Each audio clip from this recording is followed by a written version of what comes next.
आपसे एक बात करनी थी। जी बोलिए। आपने तो देखा ही है सभा में कितने लोग सरकारी नौकरियों में आरक्षण का विरोध कर रहे हैं। अब अगर शेड्यूल कास्ट और शेड्यूल ट्राइब वालों को आरक्षण दिया गया तो आप तो जानते ही हैं फिर सिख, ईसाई, पारसी, मुसलमान कोई पीछे नहीं रह जाएगा। हाँ, मगर सिख, ईसाई, पारसी, मुसलमान या किसी और का मुकाबला अनुसूचित जनजातियों के साथ नहीं हो सकता।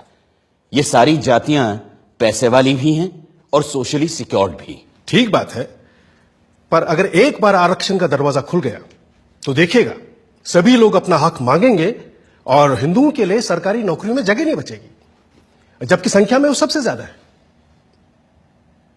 आप चाहते क्या हैं? सिर्फ मैं ही नहीं, सरदार पटेल भी यही चाहते हैं कि हो सके तो संविधान में आरक्षण की बात ही हटा दी जाए।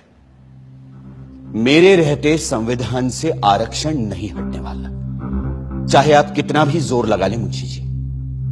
पर कोई रास्ता तो हो सकता है ना? हाँ, एक रास्ता है। मैं ही हट जाता हूं संविधान की ड्राफ्टिंग कमेटी से। अरे फिर आप लोग जैसा चाहें वैसा संविधान बना लीजिएगा।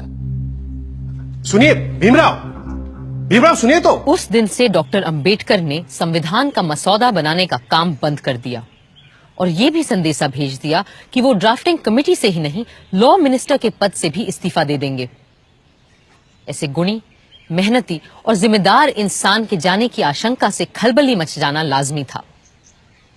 अब एक ही रास्ता सामने था और एक ही संकट मोचक।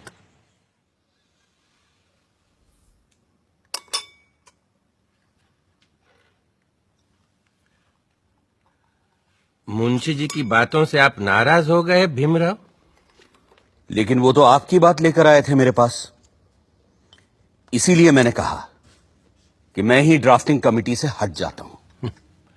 आप तो जानते हैं कांग्रेस क्या, पूरे भारत में दूसरा और कोई है ही नहीं जो हमारे संविधान को आकार दे सके।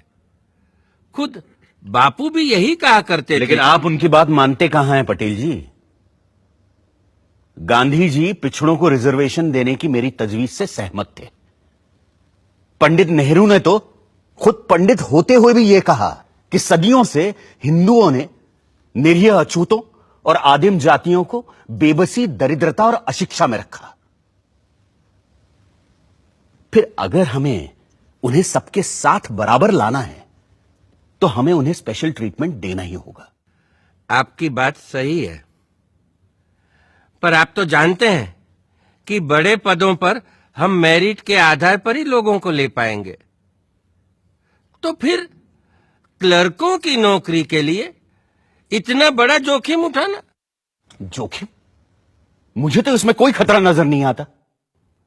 खतरा यह है कि अगर हमने एक विशेष वर्ग को आरक्षण दे दिया तो बाकी के लोग भी आरक्षण की मांग करेंगे और भारत भर में जातिवाद का ये जहर फैलता जाएगा। जहर तो हमने पिया है सदियों से और फिर भी हम जिंदा हैं।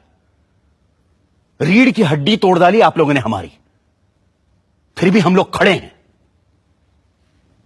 अरे एक बार हमें अपने बराबर आने का मौका तो दीजिए पटेल जी, फिर देखिए कैसे हम आगे निकल जाते हैं। और यह काम बिना आरक्षण के नहीं होगा। अगर फिर भी मेरी बातें आपको जहरीली लग रही हैं तो मैंने अपना इस्तीफा तैयार रखा है, आप खुद लेते जाइएगा। मैं बड़ा जिद्दी आदमी हूं अंबेडकर जी, लेकिन मूर्ख नहीं हूं, किसान हूं। देखकर ही बता सकता हूं कि कौन सा बीज कल मुझे अच्छी फसल देगा।